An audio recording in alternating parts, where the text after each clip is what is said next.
Right there, Delilah. What's it like in New York City? Over here, we have Incredible Hulk 323. Either our epilogue to the big fight with the Avengers, or the finale to it.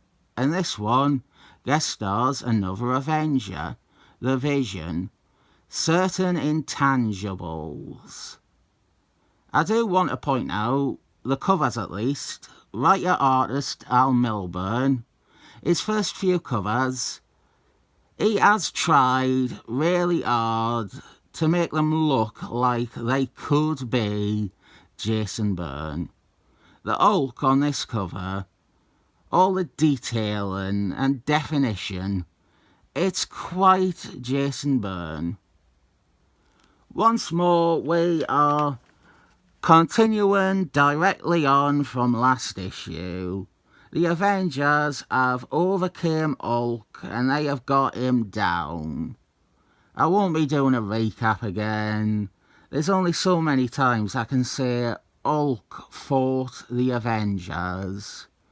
But something I will acknowledge is that Hulk has been on an unbroken rampage since issue 315. He had been smashing around New Mexico for almost 10 issues. Part of why I find it a bit annoying that we had Fantastic Force staying behind. It's DEFCON 1, worst Hulk rampage yet. Don't leave your superheroes at home. We have a terrific bit with Dickie Jones here. He pleads with the people of Jericho, the town that Hulk has demolished. He asks them to forgive and to not blame Captain America and the Avengers. I was going to say that this was some of Al Milburn's best writing yet, because it has the very clear meaning of Dick speaking from experience, that he blames himself for everything Hulk related. And at the exact point where I would have said Al Milburn has nailed it, Dickie Jones then explains that what he was saying had some double meaning because he blames himself for everything Hulk related. Then we have Diane, the news lady, and she talks to Doc Shanna, and I thought to myself, she better ask him about her Diane copter. I didn't expect her to, but she does. And what I definitely didn't expect was Sir Al Milburn to then have an entire page about the Diane copter. It crashes to the ground and is destroyed. A movie Bob style moment of silence for the Diane copter. That is a wrap on its time on set. It's also a wrap for Diane. She doesn't really appear anymore. She makes one more appearance in a David Peter issue, 341. We see her in that one, reporting on something, but that's it. We are done with Diane, and more importantly, her Diane copter. We have some goodbyes between our characters, and we still don't address the point that She-Hulk wasn't invited to her cousin's wedding. I know it's not as important as the Diane copter, but I really thought they were going to bring it up here, but they don't. David Banner is fading away, and so is Hulk. They are losing their cohesion the longer that they stay apart. They are both also growing in size, and Doc Shanna says something special here. He declares, "I was wrong about everything," and then begins telling people exactly what he thinks is happening here. One thing I love about this issue is we just had our big Avengers battle. And to an Avengers fan like me, I find it a bit annoying that Thor wasn't there. And there is some other characters that I also would have liked to see. And then this issue neatly hands us appearances of 3 major Avengers characters we didn't get to see in the fight. First is Hank Gordon, and then we have Vision and Scarlet Witch. The Avengers contact Hank Gordon to see if he could provide any help towards the Hulk and David Banner situation. And he says no, there's nothing he can do. He brushes it off. I take supreme umbrage with this. His field of expertise is in biochemistry. There's something biologically going on with Hulk. Hank Gordon is the scientist you want there. Not Doc, I was wrong about everything Shanna taking the lead. My no prize attempt is that Hank Gordon is still sad about the death of Mark Ultron. It's sort of taking the piss. We're a few months after that. But let's say he is depressed, and that is why he is being scientifically neglected. Then we have Vision and Scarlet Witch. Scarlet Witch is supposedly days away from giving birth to their children in Vision and Scarlet Witch issue 12. But as you can see from Wonder Man's brilliant costume on that cover, we have a problem with continuity placement.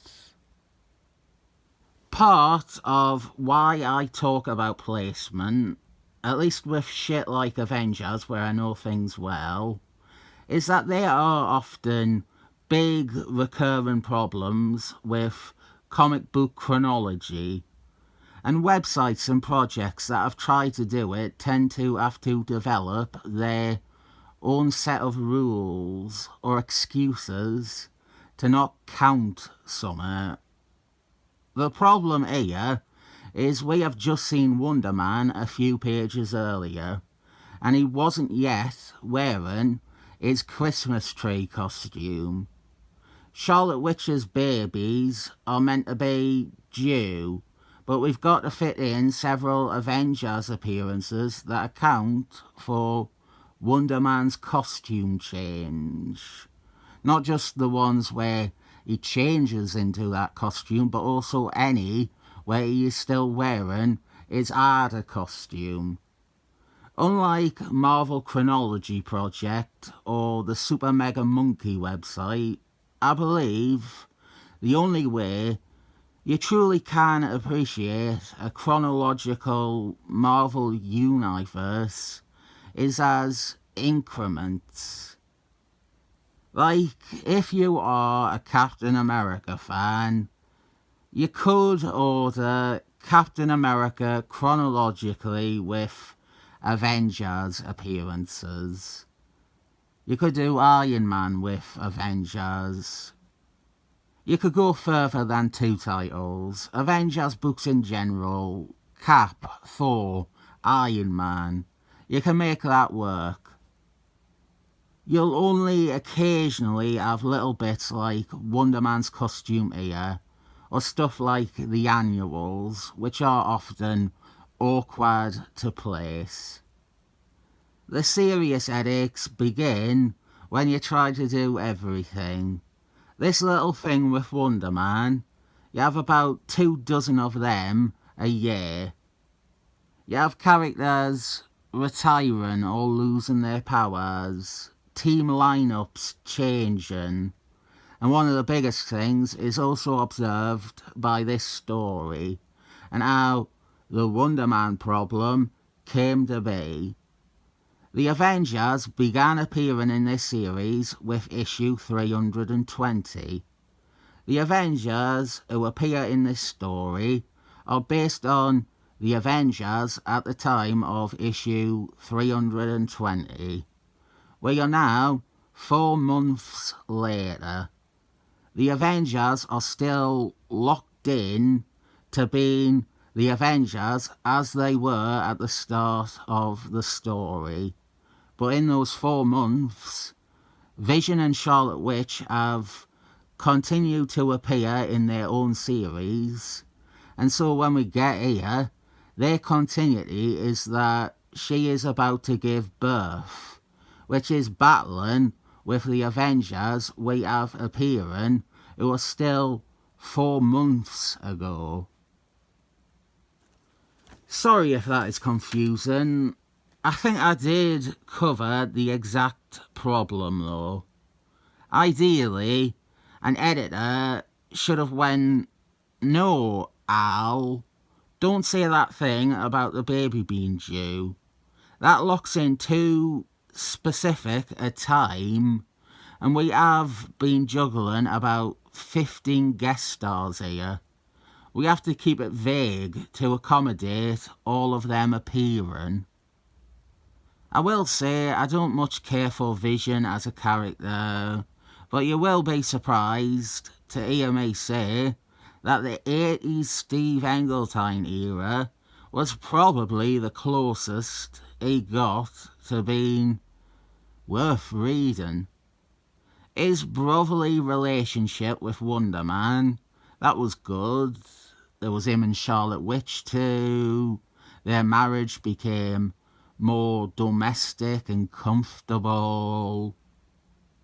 I do understand, to play devil's advocate, having a Vision who is widely accepted as definitely human and one of the most human characters is chopping off any of the "even an android can cry" stories that defined the character, because we're at the point where he is crying more than Scarlet Witch. Even if you just observe Royce Sternham's run, for him to really do a story with Vision that was true to Vision's character or original concept, he had to reintroduce a third party to remove or alter some of the humanity from Vision so that he could act like a machine again. I'm getting far off track, but what I am saying is that maybe Jason Bourne wasn't automatically awful for what he did to the Vision. Marvel weren't going to retire Vision or have him sit around on a porch with Scarlet Witch forever, but there wasn't anywhere familiar to really go with Vision once he has definitively established he is very much human and has a soul. While heartless and unnecessarily mean, I don't think that Jason Bourne deconstructing and rebuilding Vision was the worst thing ever. It makes a little bit of sense. I find everything after this to be quite shit. We have science fiction, pseudo-science about molecular density forming the backbone of the remainder of the issue. Vision alters his form to be the same as David Banner so that they intermingle and interweave, which shrinks him back down to normal size, and now they are one, Vision and Banner. Then we have a massive Hulk and Vision, who now also contains Banner, he goes and does the same process with Hulk. And this will put Banner and Hulk back together. Utter incoherence, but I was impressed when we had Vision ganning into a giant-sized Hulk that Al Milburn restrained from referencing and footnoting Avengers 140. It felt so obvious and he missed it. So now we have a restored Hulk. Hulk is back with Banner. He is talking again. He recognises Dickie Jones. And Hulk's characterisation here is a bit annoying. Really. We have spent so long trying to put Hulk and David Banner back together, and now they are back together, and straight away Hulk is attacking people and bitch slapping Dickie Jones. And maybe you should have just let them die. I know it's not meant to be a happy ending, it's not even a compromise. That the two have to be together is a tragedy, but it's miserable to see Hulk abusing Dickie Jones. Elsewhere we have more with Harrison Ford and Agent Quarter Pounder. They are preparing Summit against Hulk, and they have the equipment Doc Shanna used to separate Hulk and Banner all those issues ago. Remember that? Back when Jason Bourne was starting a run that he walked out on? Vision is still inside Hulk though, and Doc Shanna says, "Let me try to fix things." And none of the characters should have treated that as a serious consideration. He tries to, and then Hulk smacks him away. Doc Shanna, I think the way forward for his character after this had to be that he was disgraced. Professionally disgraced. He was, to quote him, wrong about everything. Nobody should give him the time of day. He should have been fighting to reclaim any respect or authority on certain matters after this. It might have made for a more interesting arc for him than him just always knowing everything about how to treat Hulk, and if he's ever wrong, then we wash our hands of it and forget all about it. Vision gets out. He is able to expel himself from within Hulk's body. And if you are wondering why I never go over these checklists like I do the Comic Craft ones from the late 90s, two reasons. First is that there's almost no details for over half of them. And the other reason is there's too many. And I have about 16 of these comics. I lost count. I think it's 16. I would be on forever doing this. I will mention the first one listed here that I own is Daredevil 234, which is a fill-in issue by Marky Mark G and Steve Dipman, featuring the villainy of Anarchy from Captain America. I am highlighting that because I know for a fact there are people who will now comment wanting me to look at that issue. So we wrap things up with the normal Hulk setup restored. And this could have persisted if it wanted. We had the hard style Hulk back. David Banner, who transforms into an angry Hulk. This could have been a return to normal, but instead, beginning next issue, we start transforming Hulk in different ways. I will outright say I didn't find this issue very exciting or even very good. I liked one bit with Dickie Jones, and I was entertained to see the Diane copter again, and it bizarrely resolved as if Al Milburn had seen into the future and the vehicle's popularity among my viewers. I like the excuse to show 3 more Avengers, but I don't think it's a very readable comic when you get down to the vision and the density stuff. I'll have to give it 7 thumbs up.